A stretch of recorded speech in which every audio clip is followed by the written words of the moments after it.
রাস্তা পার করেছে দাদাভাই। তো আমরা বাড়ি গেছি, তো এখন দাদাভাইকে কিছু নদীর পাড়ি আবার আগিয়ে দেবো। তো আপনারা বেশি করে ভিডিওটা শেয়ার করো। যারা সুজাপুর কালিয়াচকের বন্ধুরা আছো, ফ্রেন্ডগুলো আছে, অবশ্যই আপনারা একটু সহযোগিতা করেন। 2-3 কিলোমিটার করে হেঁটে একটু আগিয়ে দেওয়ার সহযোগিতা করবেন। তো দাদা আল্লাহু আকবার। দাদা ভাইয়ের গল্প করবো। দাদা ভাই পায়ে হেঁটে কত দূর থেকে সামনে গেলে না, পায়ে হেঁটে কত দূর থেকে এসছে?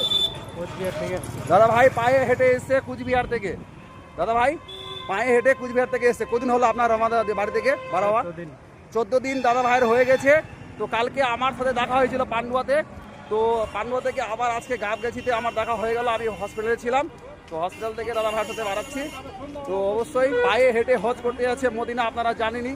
তো আপনারা যারা সুজাপুর কালিয়াচক যারা দাদা ভাইরা আছো, যারা মুসলিম ভাইরা আছো, তো যতটি পারো সহযোগিতা করো। 2 কিলোমিটার 3 কিলোমিটার আপনারা পারলে একটু সহযোগিতা করেন। তো দাদা ভাই আছে অবশ্যই আমাদের সাথে। তো আমিও যাচ্ছি, তো দেখা হয়ে গেছে। তো গাবগাছি থেকে এখন পার করে দিয়েছে। এখন আমরা যদিপুর পার করবে, যদিপুর পার করবে। তো আপনারা বেশি করে শেয়ার করো, বেশি করে শেয়ার করো। মুস্তাফা,